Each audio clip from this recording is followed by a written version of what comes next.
سامعین کرام، پیش خدمت ہے ہسٹری آف گاڈ کا اردو ترجمہ خدا کی تاریخ۔ یہودیت، عیسائیت اور اسلام میں وحدانیت پرستی کا تاریخی جائزہ۔ اس کو لکھا ہے کیرن آرمسٹرانگ نے اور اس کا ترجمہ کیا ہے جناب یاسر جواد نے۔ اردو تراجم میں یاسر جواد ایک نمایاں حیثیت کے حامل ہیں۔ آئیے بڑھتے ہیں کتاب کے پہلے باب کی جانب۔ اگر آپ نے اب تک اس چینل کو سبسکرائب نہیں کیا تو یقیناً کوئی وجہ رہی ہوگی، لیکن آپ سے درخواست ہوگی کہ کمنٹ میں اپنی رائے کا اظہار ضرور کیجیے۔ آئیے بڑھتے ہیں کتاب کے پہلے باب کی جانب۔ پہلا باب، ابتدائی لوگوں کا خدا۔ بہت آغاز میں بنی نوع انسان نے ایک خدا تخلیق کیا جو تمام چیزوں کی علت اولا اور زمینوں اور آسمانوں کا حاکم تھا۔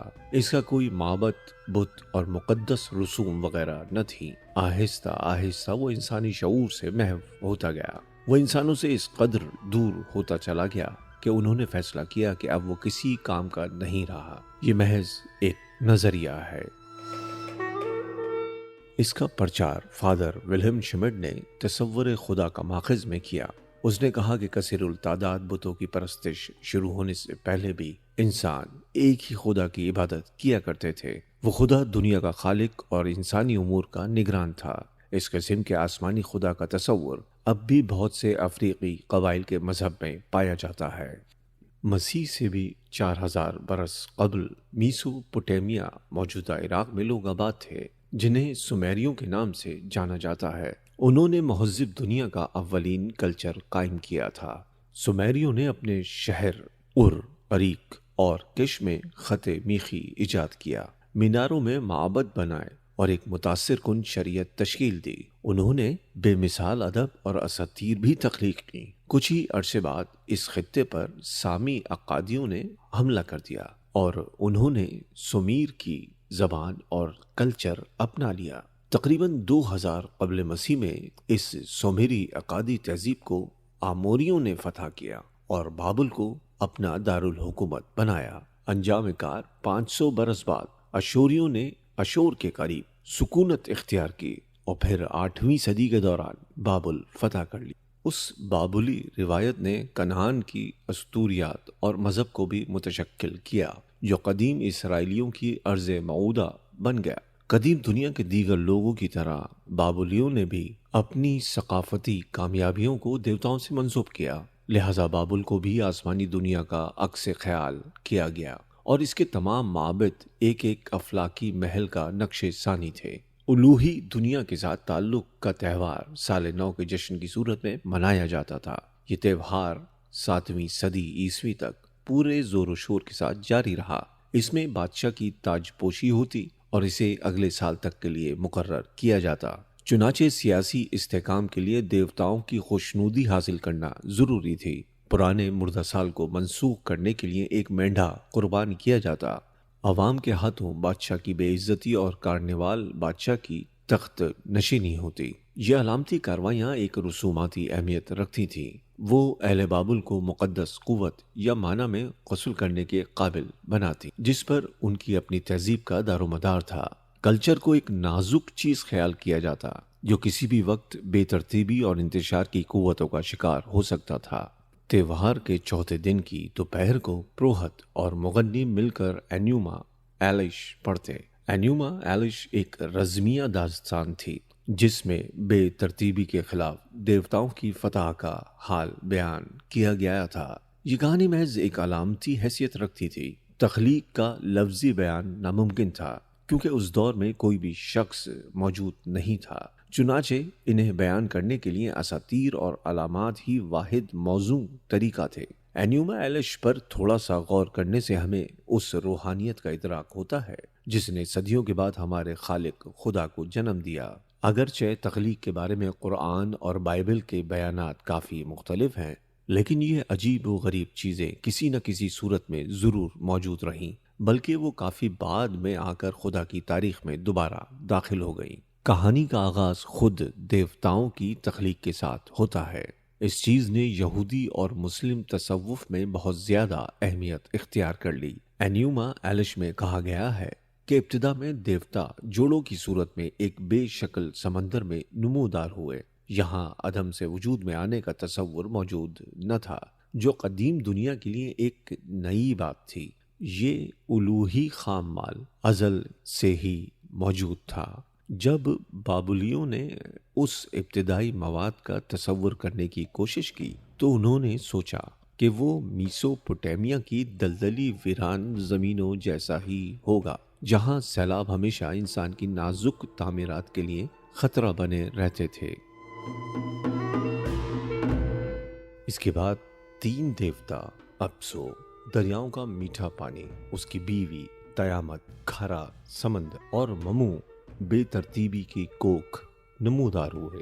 ان تینوں دیوتاؤں کے ناموں کا ترجمہ تاریکی، عدم اور اتھا خلیج کے طور پر کیا جا سکتا ہے۔ ابھی تک ان کی الگ الگ شناخت قائم نہیں ہوئی تھی۔ مختلف مراحل میں دیگر دیوتاؤں کا صدور ہوا، جسے ہمارے خدا کی تاریخ میں بہت زیادہ اہمیت حاصل ہے۔ الوہی عمل جاری رہنے کے ساتھ ہر نئے دیوتا کی شناخت زیادہ واضح ہوتی گئی، لیکن تخلیق کا عمل ابھی شروع ہی ہوا تھا۔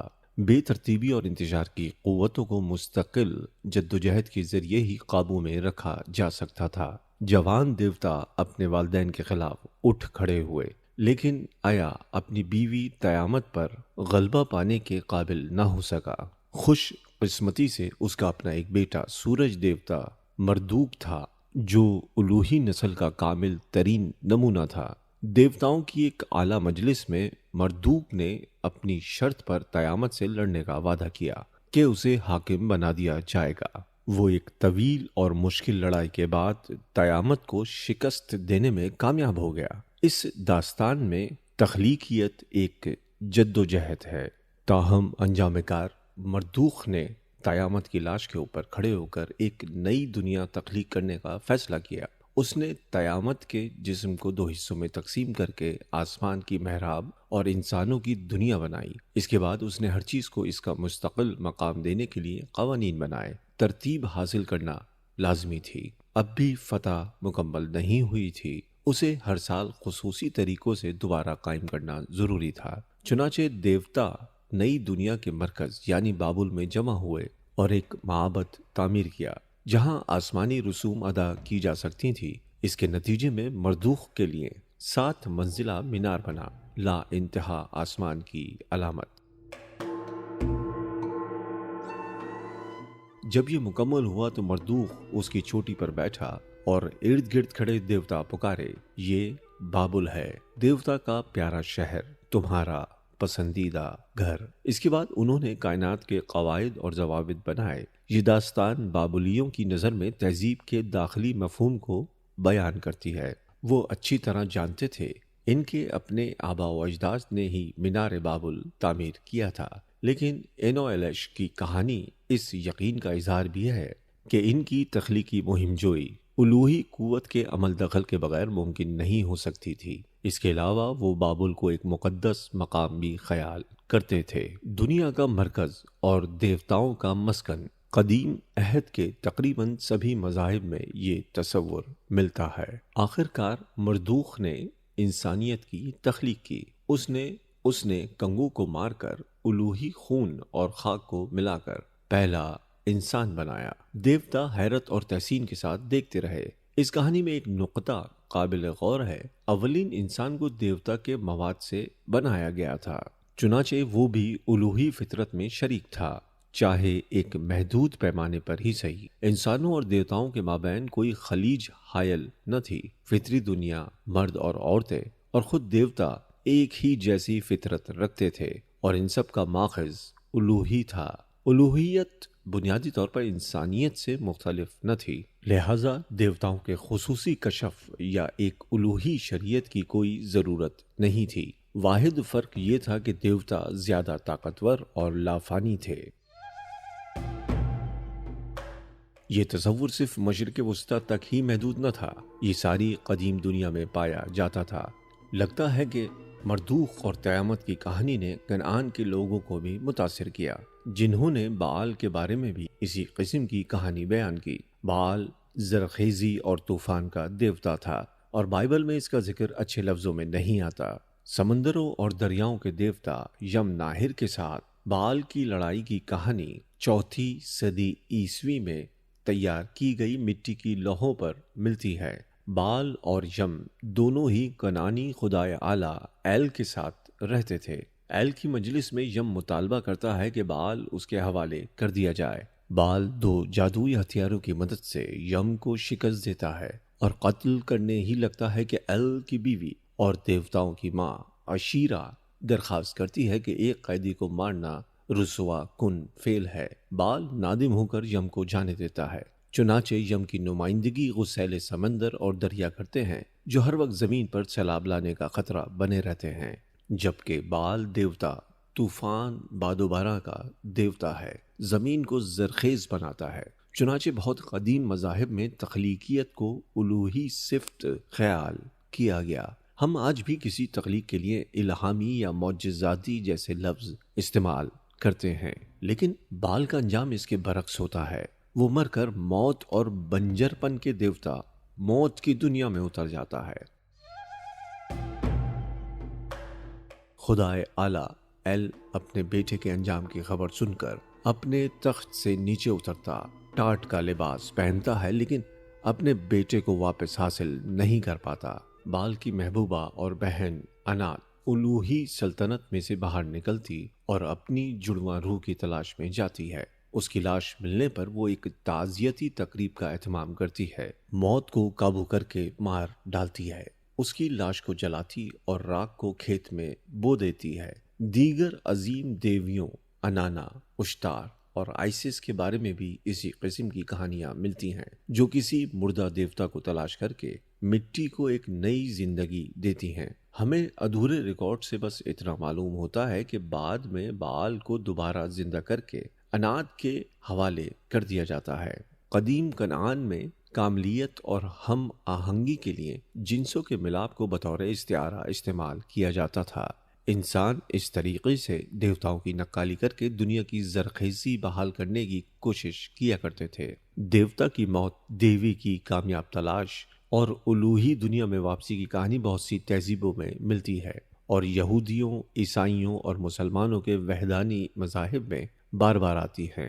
بائبل میں مذہب کو ابراہم کے ساتھ منسوب کیا گیا ہے، جو ار سے نکلے اور انجام کار 20ویں اور 19ویں صدیوں کے دوران کنعان میں آباد ہوئے۔ ہمیں ابراہم کا کوئی ہم اثر ریکارڈ نہیں ملتا، لیکن محققین کا خیال ہے کہ وہ ان سیلانی سرداروں میں سے ایک ہوں گے جو 3000 برس قبل مسیح میں اپنے لوگوں کو میسوپوٹیمیا سے میڈیٹرینین کی طرف لے کر گئے تھے، یہ جہاں گرد مغربی سامی زبانیں بولتے تھے، جن میں عبرانی بھی شامل تھی۔ وہ بدوؤں جیسے مستقل خانہ بدوش نہیں تھے، ان کی ثقافتی حیثیت سیرا نشینوں سے برتر تھی۔ ان میں کرائے کے سپاہی، سرکاری ملازم، تاجر اور دیگر پیشوں سے وابستہ لوگ بھی شامل تھے۔ کچھ ایک امیر ہو گئے اور انہوں نے زمین حاصل کر کے آباد ہونے کی کوشش کی ہوگی۔ کتاب پیدائش میں ابراہم سے متعلق کہانیوں میں انہیں کرائے کے سپاہی کے طور پر سدوم کے بادشاہ کی ملازمت کرتے ہوئے دکھایا گیا ہے۔ اس کے علاوہ کنعان کے حکام اور ارد گرد کے علاقوں کے ساتھ اس کی لڑائیوں کا بیان بھی دیا گیا ہے۔ جب ابراہم کی بیوی سارہ کا انتقال ہوا تو انہوں نے ہبریون میں زمین خرید لی، جو اب مغربی کنارے میں واقع ہے۔ کتاب پیدائش کے مطابق کنعان جدید اسرائیل میں ابتدائی عبرانی آبادی کی 3 لہریں موجود تھیں۔ ایک کا تعلق ابراہم اور ہبرون کے ساتھ تھا۔ یہ لہر تقریباً 1850 قبل مسیح میں آئی۔ ہجرت کی دوسری لہر کا تعلق ابراہم کے پوتے یعقوب کے ساتھ تھا، جس کو اسرائیل کا نام دیا گیا۔ بائبل ہمیں بتاتی ہے کہ یعقوب کے بیٹے جو 12 اسرائیلی قبائل کے اجداد بنے، کنعان میں شدید قحط پڑنے پر ہجرت کر کے مصر چلے گئے۔ عبرانی آبادکاری کی تیسری لہر تقریباً 1200 قبل مسیح میں اس وقت اٹھی جب ابراہم کی اولاد ہونے کا دعویٰ کرنے والے قبائل مصر سے واپس کنعان پہنچے۔ انہوں نے کہا کہ مصریوں نے انہیں غلام بنا لیا تھا، لیکن یہوہ نامی ایک معبود نے انہیں نجات دلا دی۔ یہ یہوہ ان کے رہنما موسیٰ کا خدا تھا۔ کنعان واپسی کے دوران عبرانی ان کے ساتھ آن ملے اور بنی اسرائیل میں شامل ہو گئے۔ بائبل میں یہ بات واضح کی گئی کہ قدیم اسرائیلی متعدد نسلی گروہوں کا مجموعہ تھے اور ان کے اتحاد کی بنیاد یہوہ پر ایمان تھا۔ تاہم بائبل کا بیان کئی صدیوں کے بعد لکھا گیا تھا۔ 19ویں صدی کے دوران بائبل کے کچھ جرمن محققین نے ایک تنقیدی طریقہ وضع کیا جس کے تحت بائبل کی پہلی 5 کتب پیدائش، خروج، اعبار، گنتی اور استثناء میں 4 مختلف ماخذوں کو الگ الگ کیا گیا۔ اب ہم انہیں مجموعی طور پر خمسہ موسیٰ کہتے ہیں۔ پیدائش اور خروج کے مصنفین غالباً 8ویں صدی قبل مسیح کے تھے۔ ایک کو جے کیونکہ اس نے اپنے خدا کو یہوہ کہا تھا اور دوسرے کو ای کیونکہ اس نے اپنے خدا کو الوہیم کے نام سے پکارا تھا کے طور پر جانا جاتا ہے۔ 8ویں صدی قبل مسیح میں اسرائیلیوں نے کنعان کو 2 مختلف سلطنتوں میں تقسیم کر دیا تھا۔ جے اسرائیل کی جنوبی جبکہ ای شمالی سلطنت میں اپنی تصنیف کر رہا تھا۔ ہم 2 دیگر ماخذوں ڈی یعنی ڈیوٹیرونومی یا استثناء اور پی یعنی اعبار یا پرسٹلی پر اگلے باب میں بات کریں گے۔ ہم دیکھیں گے کہ جے اور ای بہت سے حوالوں سے مشرق وسطیٰ میں اپنے پڑوسیوں جیسا ہی مذہبی تناظر رکھتے تھے، لیکن ان کے بیانات سے پتہ چلتا ہے کہ 8ویں صدی قبل مسیح میں اسرائیلیوں نے اپنا ایک ممتاز اور جداگانہ نقطۂ نظر تشکیل دینا شروع کر دیا تھا۔ مثلاً جے اپنی خدا کی تاریخ کا آغاز دنیا کی تخلیق کے ایک بیان کے ساتھ کرتا ہے۔ یہ ہے آسمان اور زمین کی پیدائش جب وہ خلق ہوئے، جس دن خداوند نے زمین اور آسمان کو بنایا، اور زمین پر اب تک کھیت کا کوئی پودا نہ تھا اور نہ میدان کی کوئی سبزی اب تک اگی تھی، کیونکہ خدا نے زمین پر پانی نہیں برسایا تھا اور نہ زمین جوتنے کو کوئی انسان تھا، بلکہ زمین سے کہر اٹھتی تھی اور تمام روئے زمین کو سیراب کرتی تھی، اور خداوند نے زمین کی مٹی سے انسان کو بنایا اور اس کے نتنوں میں زندگی کا دم پھونکا تو انسان جیتی جان ہوا۔ یہ ایک بالکل نئی چیز تھی۔ جے نے میسوپوٹیمیا اور کنعان میں اپنے ہم عصر پاگان کی طرح دنیا کی تخلیق اور قبل از تاریخ دور پر توجہ مرکوز کرنے کے بجائے عام تاریخی دور میں زیادہ دلچسپی دکھائی۔ اسرائیل میں تخلیق میں دلچسپی لینے کا آغاز کہیں 6 صدی عیسوی میں آ کر ہوا، جب مصنف جسے ہم پی کہتے ہیں نے کتاب پیدائش کا پہلا باب لکھا۔ جے کو پوری طرح یقین نہیں تھا کہ یہوہ زمین و آسمان کا واحد خالق ہے، تاہم انسان اور الوہی ہستی کے مابین فرق کے بارے میں جے کا ادراک قابل غور ہے۔ آدم دیوتا جیسے الوہی مادے کے بجائے مٹی ادامہ پر مشتمل ہے۔ جے اپنے پاگان پڑوسیوں کے برعکس دنیا کی تاریخ کو ناپاک قرار دے کر مسترد نہیں کرتا۔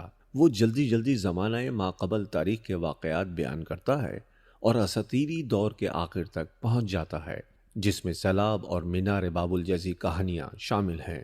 اس کے فوراً بعد وہ بنی اسرائیل کی تاریخ شروع کرتا ہے۔ اس کا آغاز اچانک باب نمبر 12 سے ہوتا ہے، جب یہوہ نے ابرام، جسے بعد میں ابراہام کہا جانے لگا، کو حکم دیا کہ وہ اپنے گھر والوں کو حران، موجودہ مشرقی ترکی میں چھوڑ کر بحیرہ روم کے نزدیک کنعان میں چلے جائیں۔ ہمیں بتایا گیا ہے کہ ابراہام کا پاگان باپ تیرا اپنے خاندان کو لے کر پہلے ہی ار سے مغرب کی جانب جا چکا تھا۔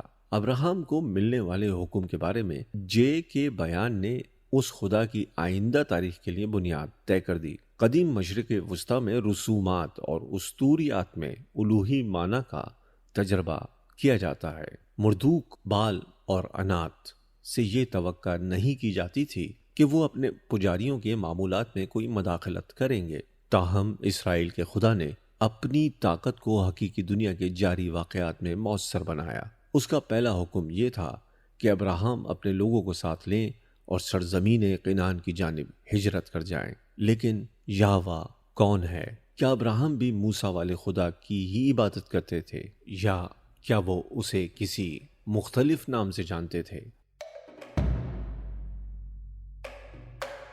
آج یہ معاملہ ہمارے لیے اولین اہمیت کا حامل ہے، لیکن اس معاملے میں بائبل کافی مبہم ہے اور اس سوال کے متضاد جوابات دیتی ہے۔ جے کہتا ہے انسان آدم کے پوتے کے دور سے ہی یہوہ کی عبادت کرتے آ رہے تھے، لیکن 6 صدی میں پی اس رائے کا حامل لگتا ہے کہ اسرائیلیوں نے اس وقت تک یہوہ کے بارے میں نہیں سنا تھا جب تک کہ اس نے خود کو موسیٰ پر ظاہر نہ کر دیا۔ پی کے بیان کردہ واقعے میں یہوہ یہ وضاحت کرتا ہے کہ وہ در حقیقت ابراہم کا خدا ہی ہے، کہ جیسے یہ کوئی متنازع معاملہ ہو۔ وہ موسیٰ کو بتاتا ہے کہ موسیٰ نے اسے ایل شدائی کہا تھا اور الوہی نام یہوہ سے آگاہ نہیں تھا۔ جے نے تمام جگہوں پر اپنے خدا کو یہوہ کہا۔ جس عہد میں وہ لکھ رہا تھا تب تک یہوہ اسرائیل کا خدا بن چکا تھا۔ اسرائیلی خدا رجائیت پسند تھا اور ہماری نظر میں اہم تفصیلات میں زیادہ دلچسپی لیتا نظر نہیں آتا تھا۔ تاہم ہمیں یہ رائے قائم نہیں کر لینی چاہیے کہ ابراہم یعنی موسیٰ بھی اپنے خدا پر اسی طرح ایمان رکھتے تھے جیسے آج ہم رکھتے ہیں۔ ہم بائبل والی کہانی اور اسرائیل کی بات کی تاریخ سے اس قدر واقف ہو چکے ہیں کہ مؤخر یہودی مذہب کے بارے میں اپنی معلومات کو ان ابتدائی تاریخی شخصیات پر لاگو کرنے پر مائل ہو جاتے ہیں۔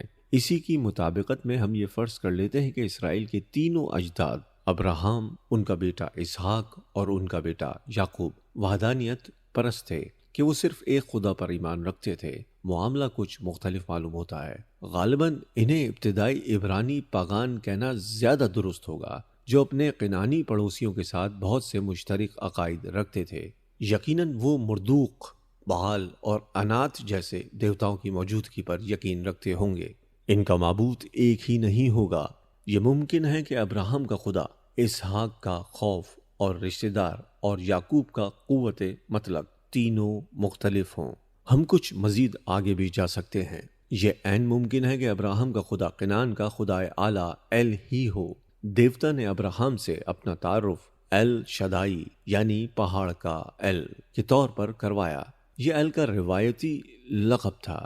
دیگر مواقع پر اسے ایل ایلیون اعلیٰ ترین خدا یا بیت ایل کا ایل کہا گیا۔ کنعانی خدا اعلیٰ کا نام اسرائیل یا اشماعیل جیسے عبرانی ناموں میں محفوظ ہے۔ انہوں نے اس کا تجربہ ایسے انداز میں کیا جو مشرق وسطیٰ کے پاگانوں کے لیے اجنبی نہیں ہوگا۔ ہم دیکھیں گے کہ صدیوں بعد اسرائیلیوں نے یہوہ کے معنی یا پاکیزگی کو ایک دہشت ناک تجربہ پایا۔ مثلاً وہ کوہ سینائی پر ایک آتش فشاں پھٹنے کے ساتھ موسیٰ پر ظاہر ہوا اور اسرائیلیوں کو اس سے فاصلہ رکھنا پڑا۔ اس کے مقابلے میں ابراہم کا خدا ایل بہت نرم مزاج دیوتا ہے۔ وہ ایک دوست کے طور پر ابراہم پر ظاہر ہوتا اور کبھی کبھی تو انسانی روپ بھی دھار لیتا ہے۔ قدیم پاگان دنیا میں اس قسم کا الوہی بھوت ظاہر ہونا عام تھا، اگرچہ دیوتاؤں سے یہ امید نہیں کی جاتی تھی کہ وہ مردوں اور عورتوں کے دنیاوی امور میں مداخلت کریں گے، لیکن استوریاتی ادوار میں مخصوص مراعات یافتہ افراد نے اپنے دیوتاؤں کو روبرو دیکھا۔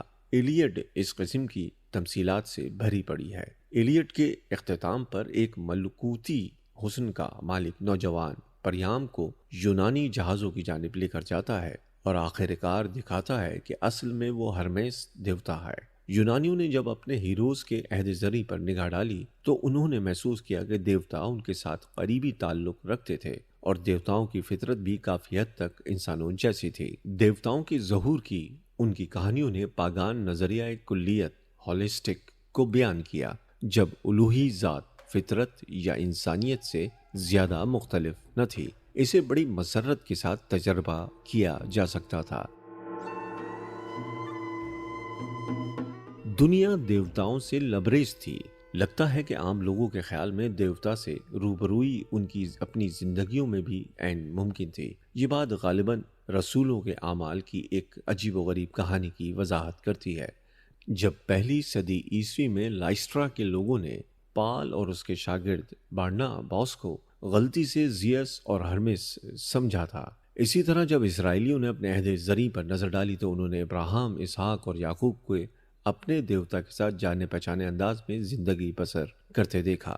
ایل انہیں قبیلے کے کسی سردار کی طرح مشورے دیتا، جہاں گردی کے دوران ان کی رہنمائی کرتا، شادی کرتے وقت انہیں مناسب رشتے بتاتا اور خوابوں میں آ کر باتیں کرتا ہے۔ کبھی کبھی وہ اسے انسانی روپ میں دیکھ لیتے ہیں، ایک ایسا تصور جو بعد میں اسرائیلیوں کی نظر میں مکروہ بن گیا۔ کتاب پیدائش کے باب 18 میں ہمیں بتاتا ہے کہ خدا ہبرون کے نزدیک ابراہیم پر ظاہر ہوا۔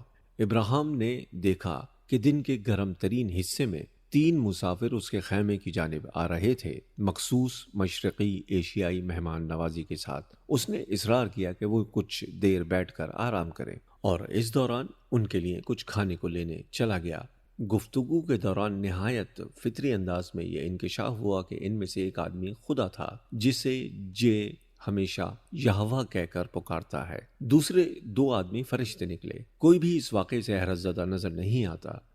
کا ہم اثر خدا کے ساتھ اجداد کی قربت کے متعلق پرانی کہانیوں کو خلاف قیاس سمجھتا ہے۔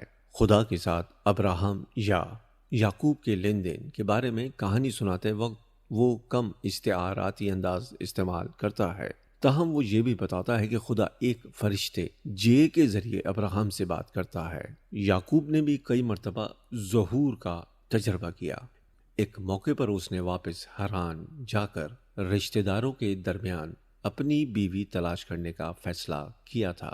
اپنے سفر کے دوران پہلے پڑاؤ پر وہ وادی اردن کے قریب لز کے مقام پر سویا تو خواب میں آسمان سے لے کر زمین تک ایک سیڑھی لگی دیکھی۔ ہمیں فوراً مردوخ کا مینار یاد آ جاتا ہے۔ کوئی شخص اس کی چوٹی پر دیوتا کے ساتھ ملاقات کر سکتا تھا۔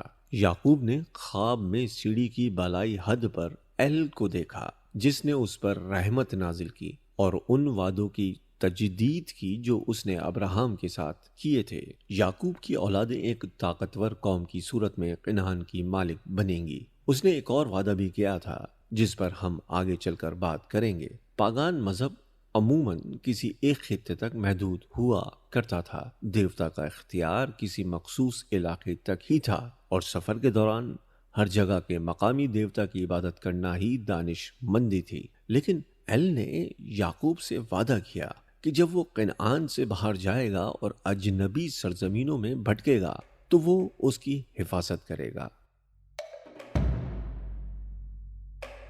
میں تیرے ساتھ ہوں اور تو جہاں بھی جائے گا میں تیرے ساتھ رہوں گا۔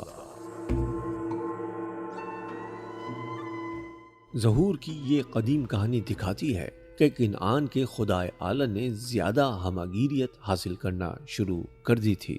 بیدار ہونے پر یعقوب نے محسوس کیا کہ اس نے رات ایک مقدس محل میں گزاری تھی، جہاں مرد عورتیں دیوتاؤں کے ساتھ بات چیت کرتے تھے۔ یعقوب نے علاقے کی پاگان روایت کے مطابق اس مقدس جگہ کی تکریم کرنے کا فیصلہ کیا جہاں لیٹ کر اس نے خواب دیکھا تھا۔ اس نے اپنے سر کے نیچے سراہنے کے طور پر رکھا ہوا پتھر سیدھا کیا، اس پر تیل چھڑکا۔ اس کے بعد وہ جگہ بیت ایل خدا کا گھر کہلانے لگی۔ زرخیزی کے کنعانی مسالک میں ایستادہ وہ پتھر ایک عام چیز تھا۔ یہ مسالک 8ویں صدی قبل مسیح تک بیت ایل میں پھلتے پھولتے رہے۔ البتہ بعد کے اسرائیلیوں نے اس قسم کے مذہب کو بہت برا قرار دیا۔ قدیم کہانی میں بیت ایل کے عبادت گاہ یعقوب اور اس کے خدا کے ساتھ منسوب تھی۔ یعقوب نے بیت ایل سے جانے سے پہلے وہاں اپنے دیکھے ہوئے خدا کو الوہیم بنانے کا فیصلہ کیا تھا۔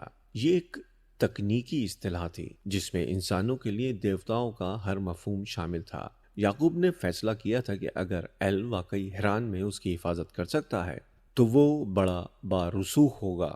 اس نے ایک سودا کیا۔ ایل کی خصوصی حفاظت کے بدلے میں یعقوب نے اسے اپنا الوہیم بنا لیا، یعنی واحد خدا۔ ابراہیم اور یعقوب دونوں نے ایل پر اس لیے ایمان رکھا کیونکہ وہ ان کے لیے کارآمد ثابت ہوا۔ وہ بیٹھ کر بس یہی نہیں ثابت کرتے رہے کہ ایل موجود ہے۔ ایل کوئی فلسفیانہ نقطہ نظر نہ تھا۔ برسوں بعد یعقوب اپنی بیوی اور اہل خانہ کے ہمراہ حران سے واپس آیا۔ سرزمین کنعان میں دوبارہ داخل ہونے پر اس نے ایک اور تجسیم کا تجربہ کیا۔ اس کی ملاقات ایک اجنبی سے ہوئی جو رات بھر اس کے ساتھ رہا۔ پاؤں پھٹنے پر اجنبی نے جانے کی اجازت چاہی، لیکن یعقوب نے کہا کہ اسے جانے کی اجازت اس شرط پر ملے گی کہ وہ اپنا تعارف کروائے۔ قدیم دنیا میں کسی کا نام جان لینے سے اس پر ایک خاص قسم کا اختیار حاصل ہو جاتا ہے، لہذا اجنبی نے اپنا نام بتانے سے گریز کیا۔ مزید بات چیت ہونے پر یعقوب کو معلوم ہو گیا کہ اجنبی شخص ایل کے سوا کوئی اور نہ تھا۔ ان کہانیوں کے پاگان انداز کے باوجود ان سے ہمیں مذہبی تجربے کی ایک نئی قسم کا پتہ چلتا ہے۔ ساری بائبل میں ابراہیم کو صاحب ایمان کہا گیا ہے۔ آج ہم ایمان کا مطلب عقیدے کو عقلی طور پر تسلیم کرنا لیتے ہیں، لیکن بائبلی مصنفین کی نظر میں ایسا نہ تھا۔ ابراہیم کے ایمان کی تعریف کرتے وقت وہ ان کے راسخ العقیدہ ہونے کی صفت بیان نہیں کر رہے تھے، بلکہ ان کا مفہوم وہی تھا جس کے تحت آج ہم کسی شخص یا نظریے پر ایمان کی بات کرتے ہیں۔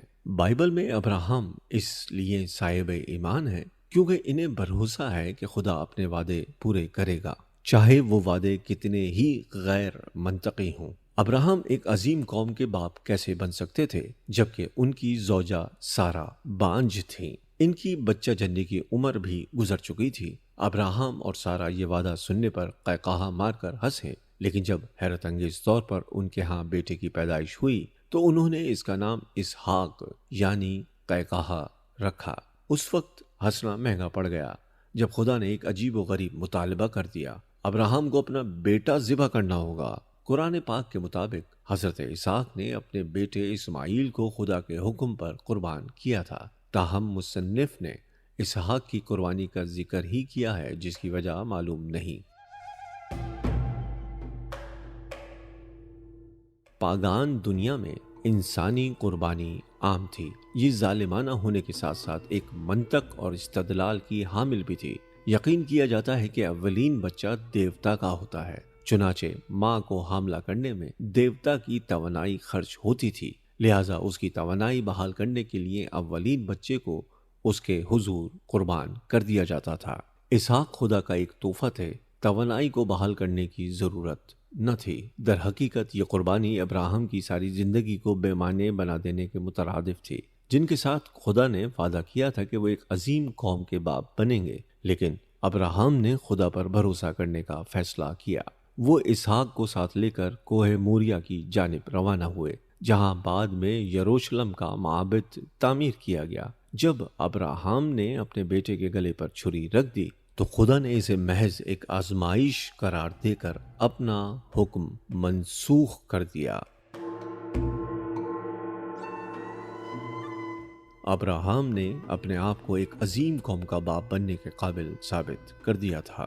پھر بھی جدید عہد کے لوگوں کی نظر میں یہ کہانی بہت خوفناک ہے۔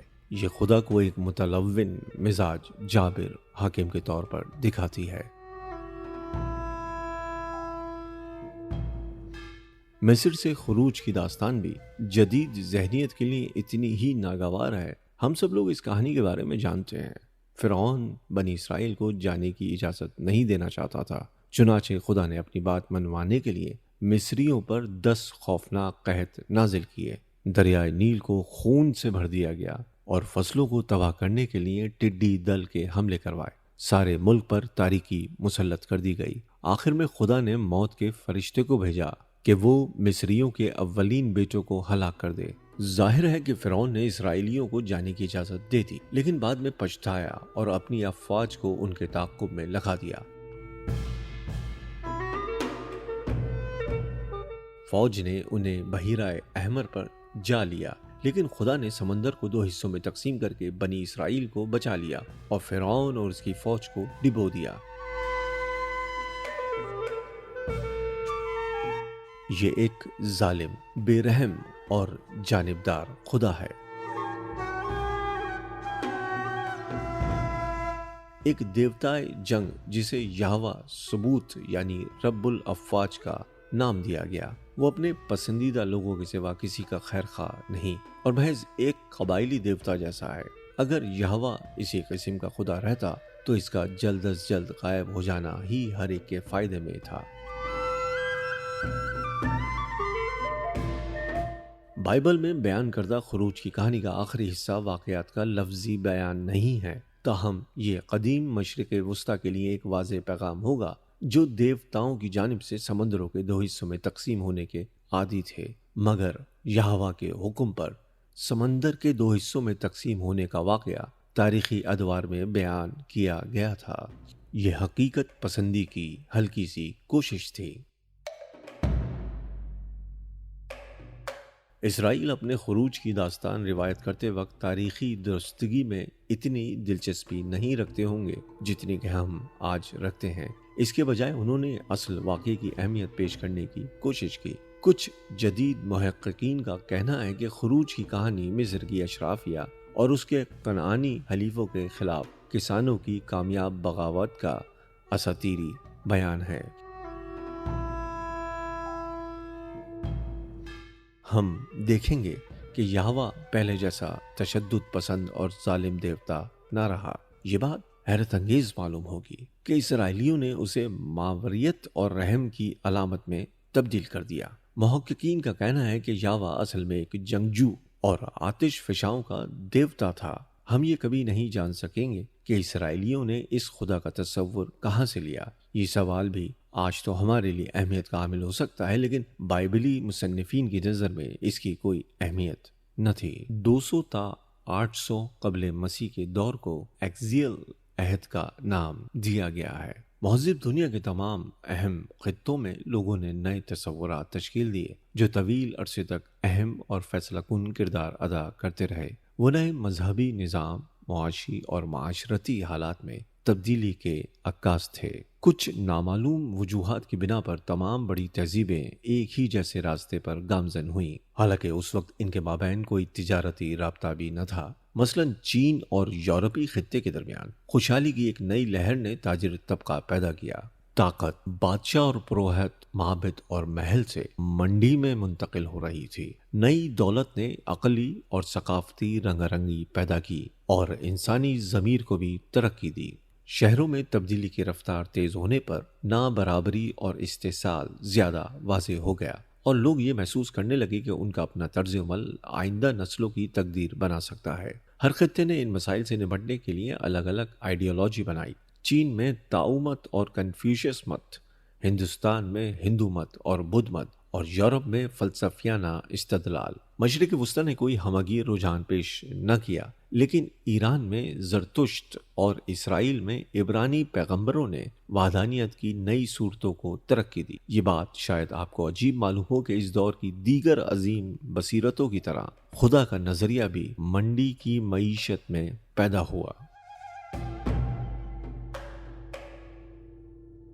کتاب کے اگلے باب میں یہوہ کے اصلاح شدہ مذہب پر بات کرنے سے پہلے میں ان میں سے 2 ترقیوں پر مختصر بات کرنا چاہوں گا۔ ہندوستان کا مذہبی تجربہ بھی انہی خطوط پر صورت پذیر ہوا، لیکن اس کا کچھ مختلف چیزوں پر اصرار اسرائیلی نظریہ خدا کی صفات اور مسائل پر روشنی ڈالنے میں مدد دے گا۔ افلاطون اور ارسطو کی منطق پسندی بھی اہمیت کی حامل ہے، کیونکہ یہودیوں، عیسائیوں اور مسلمانوں نے اپنے خیالات انہی سے اخذ کیے اور انہیں اپنے اپنے مذہبی تجربے کے رنگ میں رنگنے کی کوشش کی، حالانکہ یونانی خدا ان کے اپنے خدا سے بہت مختلف تھا۔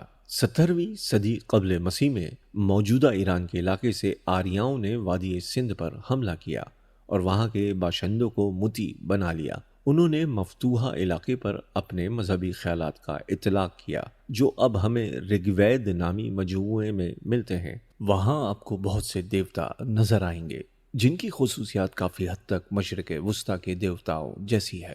تاہم کچھ اشاروں سے پتہ چلتا ہے کہ لوگوں نے متعدد خداؤں کو ایک ہی خدائے مطلق کے مکاشفات خیال کرنا شروع کر دیا تھا۔ بابلیوں کی طرح آریائی بھی اچھی طرح جانتے تھے کہ ان کی اساطیر حقیقت کو بیان نہیں کرتی، بلکہ ان میں ایک سریت کا بیان ہے جسے خود دیوتا بھی مناسب طور پر واضح نہیں کر پائے تھے۔ جب انہوں نے یہ تصور کرنے کی کوشش کی کہ ابتدائی بے ترتیبی میں سے دیوتا اور دنیا کیسے نمودار ہوئی، تو وہ اس نتیجے پر پہنچے کہ ہستی کے اسرار کو سمجھنا دیوتاؤں کے بس سے بھی باہر تھا۔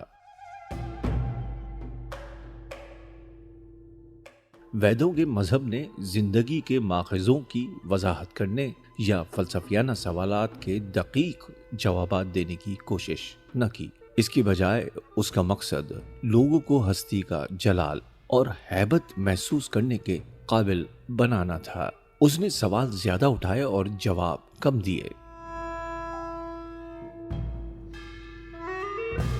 8ویں صدی قبل مسیح میں جب جے اور ای اپنی تصنیفات مکمل کر رہے تھے تو ہندوستان کے سماجی اور معاشی حالات میں تبدیلیاں رونما ہوں، جس کا مطلب تھا کہ پرانا ویدک مذہب اب کارآمد نہیں رہا تھا۔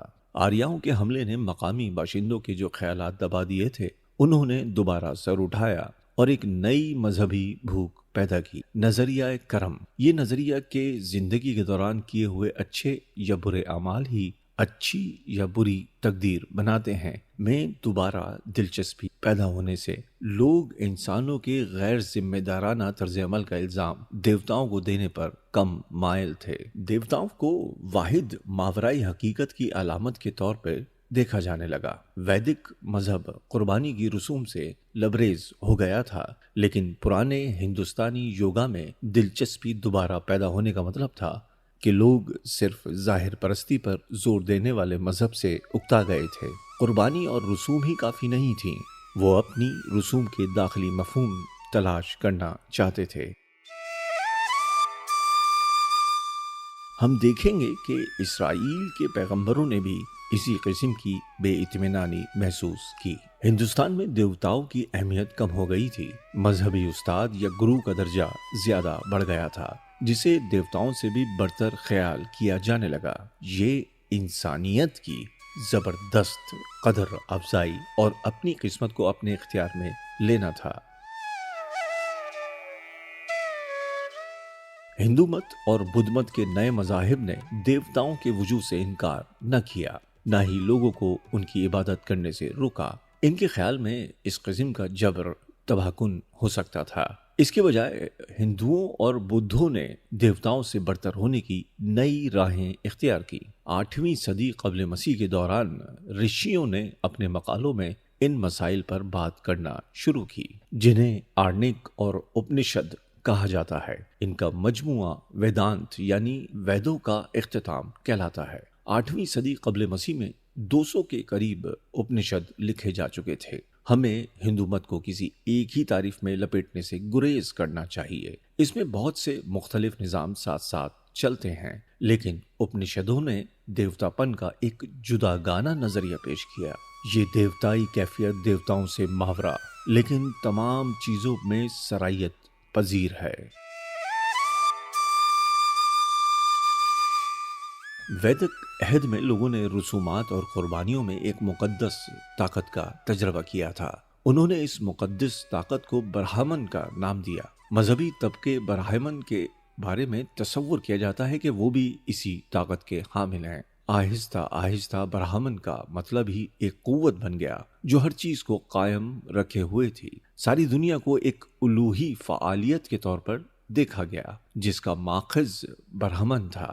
تمام ہستیوں کا داخلی مفہوم۔ اپنشدوں نے ہر چیز میں براہمن کی کارفرمائی کو شناخت کرنے پر زور دیا۔ یہ تمام موجودات کی مخفی بنیاد کو سامنے لانے کے مترادف تھا۔ ہر موجود چیز برہمن کا مظہر بن گئی۔ حقیقی بصیرت کا دار و مدار مختلف مظاہر میں کارفرما اتحاد پر تھا۔ کچھ ایک اپنشدوں نے برہمن کو ایک شخصی طاقت کے طور پر دکھایا، لیکن دیگر میں اس کی حیثیت قطعی غیر شخصی ہے۔ برہمن کو تو کہہ کر مخاطب نہیں کیا جا سکتا۔ یہ ایک نیوٹرل لفظ ہے اور مذکر یا مؤنث بھی نہیں۔ برہمن کا تجربہ ایک حاکم دیوتا کے طور پر بھی نہیں کیا جاتا۔ برہمن نوع انسانی کی بات نہیں کرتا۔ یہ مردوں اور عورتوں سے ملاقات نہیں کر سکتا۔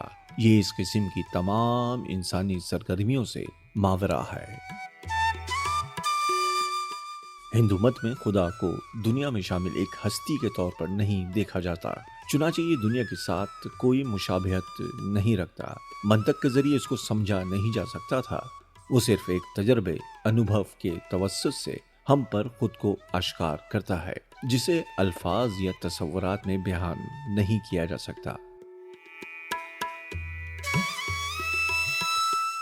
برہمن وہ ہے جسے الفاظ میں بیان نہیں کیا جا سکتا، لیکن وہ تمام الفاظ کا ماخذ ہے، جسے ذہن میں سوچا نہیں جا سکتا، لیکن ذہن میں تمام سوچیں اسی کی دین ہیں۔ وہ ایک ایسی حقیقت ہے جس کا ادراک بے خودی کے عالم میں ہی کیا جا سکتا ہے۔ دیوتاؤں کی طرح منطق کو بھی مسترد نہیں کیا جاتا۔ برہمن یا آتما کے تجربے کو بھی منطق میں اسی حد تک بیان کیا جا سکتا ہے جتنا کہ کسی نغمے کے ٹکڑے کو۔ ذاتی ماورائیت کا آئیڈیل یوگی میں مجسم تھا، جو اپنا گھر بار تیاگ کر بصیرت کی جستجو کرتا۔ ایک نوجوان سدھارتھ گوتم نے بھی اپنی بیوی، بیٹے اور راج پاٹ کو چھوڑا اور مرتاز بن گیا۔ دکھ درد کے مناظرے نے اس کے دل میں گھر کر لیا تھا اور وہ ہستی کے دکھ دور کرنے کا راز جاننے کا خواہش مند تھا۔ 6 برس تک اس نے مختلف ہندو گروؤں کی شاگردی کی اور اس دوران کٹھن ریاضتوں کے مراحل سے گزرا، لیکن کوئی راہ منزل کی جانب جاتی دکھائی نہ دی۔ رشیوں کے عقائد اس کے دل کو نہ بھائے اور ریاضتوں نے محض اس کی مایوسی میں اضافہ ہی کیا۔ ان کٹھن ریاضتوں کو ترک کرنے کے بعد اس نے آسن لگائے اور اپنے تمام خیالات اور سوچوں کو اندر کی جانب مرکوز کر لیا۔ اسی دوران ایک رات کو اسے نروان حاصل ہو گیا۔ ساری کائنات مسرت سے بھر گئی، زمین لرزی، آسمان سے پھولوں کی بارش ہوئی، خوشبو بردار ہوائیں چلیں اور دیوتاؤں نے آسمانوں پر جشن منایا۔ یہاں بھی دیوتا فطرت اور انسانیت کے ایک رشتے میں بن گئے تھے۔ دکھ سے نجات اور نروان کے حصول کی ایک نئی امید پیدا ہوئی۔ گوتم اب بدھ ہو گیا تھا۔ شیطان مارا نے اسے تحریص دلائی کہ وہ اپنی نئی بصیرتوں کو صرف اپنے تک ہی محدود رکھے۔ اس بات کو مشہور کرنے کا کوئی فائدہ نہیں تھا، کیونکہ کوئی بھی اس پر یقین نہیں کرے گا۔ لیکن 2 پرانے روایتی دیوتا مہا برہما اور شکر بدھ اس کے پاس آئے اور درخواست کی کہ وہ بصیرت حاصل کرنے کے اس طریقے کا پرچار ساری دنیا میں کرے۔ بدھ مان گیا اور اگلے 45 برس کے دوران ہندوستان بھر کا سفر کر کے اپنے اس پیغام کی تبلیغ کی کہ دکھ بھری اس دنیا میں صرف ایک چیز پائیدار تھی، یہ چیز تھی دھرم، یعنی راست بازی کے ساتھ زندگی بسر کرنا۔ اس معاملے میں خدا کا کوئی عمل دخل نہ تھا۔ بدھ دیوتاؤں پر اس لیے یقین رکھتا تھا کیونکہ وہ ثقافتی زندگی کا ایک حصہ تھے، لیکن اس کے خیال میں دیوتا انسانیت کے لیے کوئی زیادہ فائدہ مند ثابت نہیں ہو سکتے تھے۔ وہ بھی دکھ درد کے عالم میں پھنسے ہوئے تھے، انہوں نے بھی نروان نہیں پایا تھا، وہ بھی دیگر جانداروں کی طرح اوگان کے چکر میں آ چکے تھے۔ تاہم اپنی زندگی کے کچھ اہم مواقع پر، مثلا جب اس نے اپنے خیالات کا پرچار کرنے کا فیصلہ کیا، اس نے دیوتاؤں کا اثر محسوس کیا۔ چنانچہ بدھ نے دیوتاؤں سے انکار نہ کیا، لیکن وہ یقین رکھتا تھا کہ نروان کی حقیقت مطلق دیوتاؤں سے برتر تھی۔ ریاضت کے دوران جب بدھی کسی ماورائیت کا تجربہ کرتے ہیں تو انہیں یہ یقین نہیں ہوتا کہ اس کی وجہ کسی مافوق الفطرت ہستی کے ساتھ رابطہ ہے۔ اس قسم کی حالتیں انسانیت میں عام ہے۔ درست راہ اختیار کر کے اور یوگا کی تکنیکیں سیکھ کر کوئی بھی شخص ان حالتوں کو پا سکتا ہے۔ چنانچہ بدھ نے اپنے شاگردوں کو کسی ایک دیوتا پر انحصار کرنے کے بجائے اپنی نجات کے لیے کوشش کرنے پر زور دیا۔ نروان کے بعد بنارس میں اپنے اولین شاگردوں سے ملاقات ہونے پر بدھ نے اپنے نظام فکر کے اصول پیش کیے۔ ساری ہستی دکھ ہے، چیزیں مسلسل پیدا ہوتی اور فنا ہوتی ہیں، کچھ بھی پائیدار اور ہمیشہ رہنے والا نہیں ہے۔ مذہب کا آغاز کسی چیز کو غلط سمجھنے کے ساتھ ہوتا ہے۔ بدھ نے تعلیم دی کہ تمام جانداروں کے ساتھ محبت کی زندگی گزارنے، رحم کھانے اور کسی بھی قسم کی نشہ آور اشیاء کے استعمال سے باز رہنے کے ذریعے دکھ سے نجات پانا ممکن ہے۔ بدھ نے کوئی فلسفیانہ نظام ایجاد کرنے کا دعویٰ نہ کیا، اس نے اسے دریافت کیا تھا۔ میں نے ایک قدیم راہ دیکھی جس پر سابق بدھ چلتے تھے۔ اپنشدوں کے رشیوں کی طرح بدھ نے بھی اصرار کیا کہ کہ نروان کی تعریف دیگر انسانی حقائق والے انداز میں نہیں کی جا سکتی۔ نروان پانا آسمان پر جانے جیسا نہیں، جیسا کہ عیسائی سمجھا کرتے تھے۔ بدھ نے نروان یا دیگر قطعی امور کے متعلق کسی بھی سوال کا جواب دینے سے ہمیشہ انکار کیا، کیونکہ یہ سوالات غیر مناسب تھے۔ ہم نروان کی تعریف نہیں کر سکتے کیونکہ ہمارے الفاظ اور تصورات حسیات کی دنیا کے ساتھ بندھے ہوئے ہیں۔ تجربہ واحد قابل بھروسہ ثبوت تھا، چنانچہ بدھ بھکشوؤں کو نروان کی نوعیت کے بارے میں خیال آرائی نہیں کرنی چاہیے۔ جب بدھ سے پوچھا گیا کہ کیا کوئی نروان یافتہ بدھ موت کے بعد بھی زندہ رہتا ہے، تو اس نے سوال کو غیر مناسب قرار دے کر مسترد کر دیا۔ یہ سوال کرنا یہ پوچھنے کے مترادف تھا کہ کوئی شعلہ بجھنے کے بعد کس سمت میں جاتا ہے۔ نروان میں بدھ کے ہست ہونے اور معدوم ہونے کی بات کرنا بھی غیر درست تھا۔ لفظ ہونا ہماری فہم میں آنے والی کسی بھی حالت سے کوئی تعلق نہیں رکھتا۔ آگے چل کر ہم دیکھیں گے کہ یہودیوں، عیسائیوں اور مسلمانوں نے بھی خدا کی موجودگی کے سوال کا جواب دینے کے لیے یہی انداز اپنایا۔ بدھ یہ سمجھانے کی کوشش کر رہا تھا کہ زبان تمام تصورات اور منطق سے ماورا حقیقت کو بیان کرنے سے قاصر ہے۔ اس نے منطق کے استعمال کو مسترد نہ کیا بلکہ سوچ اور زبان کے درست استعمال کی اہمیت پر زور دیا۔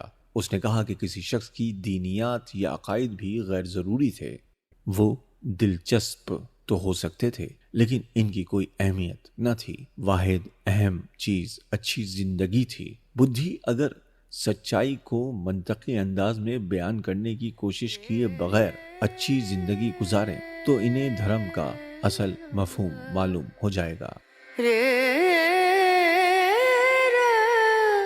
دوسری طرف اہل یونان منطق اور استدلال میں گہری دلچسپی لے رہے تھے۔ افلاطون 348 تا 428 قبل مسیح نظریہ علم اور دانش کی نوعیت کے دقیق مسائل میں الجھا ہوا تھا۔ اس کا بہت سا ابتدائی کام سقراط کے دفاع پر مبنی ہے، جس نے سوال اٹھانے کی صلاحیت کو تراشنے پر زور دیا، لیکن اسے نوجوانوں کو گمراہ کرنے کے الزام میں موت کی سزا دی گئی۔ اس کے خیالات بھی کافی حد تک اہل ہند جیسے تھے۔ وہ پرانے تہواروں اور مذہبی اساطیر سے اکتا گیا تھا اور انہیں گھٹیا اور غیر مناسب خیال کرنے لگا۔ افلاطون پر 6 صدی قبل مسیح کے فلسفی فیثاغورس کا بھی اثر تھا۔ لگتا ہے کہ ہندوستانی خیالات کا اثر فارس اور مصر کے توسط سے فیثاغورس تک پہنچا تھا۔ اس کا یقین تھا کہ روح ایک تنزل شدہ معبود تھی جو جسم میں اس طرح محبوس ہے جیسے جسم قبر میں محبوس ہوتا ہے۔ اس نے ایک ناقابل خواہش دنیا میں اجنبیت محسوس کرنے کے انسانی تجربے کو پیش کیا۔ فیثاغورس نے تعلیم دی کہ روح کو رسومات کی ادائیگی کے ذریعے نجات دلانا ممکن ہے، جن کے نتیجے میں یہ با نظام دنیا کے ساتھ ہم آہنگی اختیار کر سکتی ہے۔ افلاطون بھی انسانی ادراک سے ماورا اور ناقابل تغیر حقیقت کے وجود پر یقین رکھتا تھا، اور روح کے بارے میں اس کے خیالات بھی فیثاغورس جیسے تھے۔ غار کی مشہور تمثیل میں افلاطون نے زمین پر انسانی زندگی کی تاریکی اور مبہم پن کو بیان کیا۔ انسان محض دیوار پر ابدی حقیقتوں کے پڑنے والے سایوں کا ادراک کرتا ہے، لیکن وہ آہستہ آہستہ اپنے ذہن کو الوہی نور کا عادی بنا کر بصیرت اور نجات حاصل کر سکتا ہے۔ افلاطون شاید اپنی زندگی کے مؤخر برسوں میں اس خیال سے پیچھے ہٹ گیا ہو، لیکن ابدی صورتوں یا خیالات کے بارے میں اس کے نظریات نے اس وقت وحدانیت پرستوں کے خیالات کو بہت متاثر کیا جب انہوں نے اپنا نظریہ خدا بیان کرنے کی کوشش کی۔ یہ خیالات ذہن کی قوتیں تھیں جنہیں استدلالی قوتوں کے ذریعے سمجھا جا سکتا تھا۔ اس دنیا کی چیزیں محض الوہی دنیا کی ابدی صورتوں کا نقش ثانی ہیں۔ ہمارے ہر ایک نظریے کے حوالے سے ایک خیال موجود ہے، مثلا محبت، انصاف اور خوبصورتی وغیرہ۔ تاہم خیالات کی اعلیٰ ترین صورت نظریہ خیر ہے۔ افلاطون نے قدیم اسطورے کو فلسفیانہ صورت دے دی تھی۔ اس کے ابدی خیالات کو اساطیری الوہی دنیا کے منطقی روپ کے طور پر لیا جا سکتا ہے۔ دنیاوی چیزیں اس الوہی دنیا کا دھندلا ترین عکس ہیں اس نے خدا کی فطرت پر بحث نہیں کی بلکہ خود کو صورتوں کی الوہی دنیا تک ہی محدود رکھا۔ افلاطون یقین رکھتا تھا کہ الوہی حقیقت جامد اور غیر متغیر تھی۔ یونانیوں نے حرکت یا تبدیلی کو کمتر خصوصیت خیال کیا۔ سچی شناخت رکھنے والی چیزیں پائیدار اور ناقابل تبدیل ہوتی ہیں، چنانچہ کامل ترین حرکت دائرے کی صورت میں تھی، کیونکہ یہ تبدیل ہوئے بغیر واپس اپنی ہی جانب سفر کرتا تھا۔ مدار میں گھومتے ہوئے اجرام فلکی بھی الوہی دنیا کی پیروی کرتے ہیں۔ الوہیت کے اس نہایت جامد تصور نے یہودیوں، عیسائیوں اور مسلمانوں پر زبردست اثر ڈالا۔ حالانکہ یہ الہام کے خدا کے ساتھ بہت کم کچھ مشترک رکھتا تھا۔ الہام کا خدا مستعد، سرگرم اور تجدید پسند تھا، اور بائبل کے مطابق تو وہ اپنے فیصلوں پر نظر ثانی بھی کر لیتا تھا۔ افلاطون کو یہ بھی یقین تھا کہ کائنات بنیادی طور پر منطقی تھی۔ یہ حقیقت کے تخیلاتی نظریے کی ایک اور اسطورہ تھی۔ ارسطو 322 تا 384 قبل مسیح نے ایک قدم مزید آگے بڑھایا۔ وہ پہلا شخص تھا جس نے منطقی استدلال کی اہمیت کو تسلیم کیا، جو تمام سائنس کی بنیاد ہے۔ وہ پوری طرح قائل تھا کہ اس طریقے کو استعمال کرنے کے ذریعے کائنات کی تفہیم حاصل کرنا ممکن ہے۔ مابعد الطبیعیات کے نام سے مشہور ہونے والے 14 مقالوں میں سچائی کی تھیوریٹیکل تفہیم کرنے کی کوشش کے ساتھ ساتھ اس نے تھیوریٹیکل طبیعیات اور تجربی حیاتیات کا مطالعہ بھی کیا۔ گہری عقلی انکساری کا مالک ہونے کے باوجود اس نے اصرار کیا کہ کوئی بھی شخص سچ کا مکمل طور پر ادراک کرنے کے قابل نہیں، بلکہ وہ اجتماعی فہم میں ہی کم یا زیادہ حصہ داری کر سکتا ہے۔ افلاطون کے ساتھ اختلافات کرتے ہوئے اس نے کہا کہ صورتیں اتنی دیر تک ہی حقیقت رکھتی ہیں جب تک وہ ہماری دنیا میں ٹھوس مادی اشیاء میں وجود رکھتی ہوں۔ سائنسی حقیقت میں مشغول ہونے کے باوجود ارسطو مذہب اور اسطوریات کی نوعیت اور اہمیت کی گہری تفہیم رکھتا تھا۔ اس نے نشاندہی کی کہ مختلف باطنی مذاہب میں جستجو کا آغاز کرنے والے لوگوں کے لیے کوئی حقائق جاننا ضروری نہ تھا۔ یہیں سے اس کا یہ مشہور نظریہ متشکل ہوا کہ المیہ، خوف اور رحم کے جذبات جو دوبارہ جنم کی بنیاد ہے، کا کیتھارسس تطہیر کرتا ہے۔ یونانی ٹریجڈیز جو بلا اصل مذہبی تقریبات کا ایک حصہ تھی، میں تاریخی واقعات کے حقیقی بیان کے بجائے ایک سنجیدہ سچائی کو افشا کرنے کی کوشش کی جاتی تھی۔ واقعی تاریخ شاعری اور اسطورہ کی نسبت کہیں زیادہ پیچیدہ تھی۔ ارسطو کے نظریہ خدا نے بعد کے وحدانیت پرستوں پر انتہائی عمیق اثر مرتب کیا، بالخصوص مغربی دنیا کے عیسائیوں پر۔ طبیعت میں اس نے حقیقت کی نوعیت اور کائنات کے ڈھانچے اور مواد کا تجزیہ کیا تھا۔ اس نے تخلیق کے قدیم بیانات کو فلسفیانہ صورت دی۔ ہستیوں کا ایک سلسلہ مراتب موجود تھا جس میں ہر درجہ اپنے سے نیچے والے درجے کو صادر اور تبدیل کرتا تھا۔ اس سلسلے میں سب سے بلند درجے پر غیر متحرک محرک انموو موور بیٹھا تھا، جسے ارسطو نے خدا کے ساتھ شناخت کیا۔ یہ خدا خالص ہستی ہونے کے ناطے ابدی، غیر متحرک اور روحانی تھا۔ وہ مفکر اور فکر دونوں تھا۔ چونکہ مادہ فانی اور ناپائیدار ہے، اس لیے خدا میں کوئی مادی عنصر موجود نہیں۔ غیر متحرک محرک ہی ساری کائنات میں حرکت اور سرگرمی کا منبع تھا۔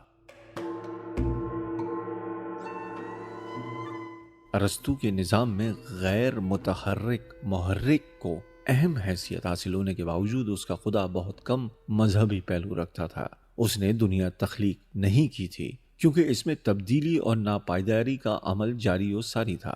یہ خدا کائنات سے بے پرواہ تھا کیونکہ وہ اپنے سے کمتر کسی چیز پر غور و فکر نہیں کر سکتا۔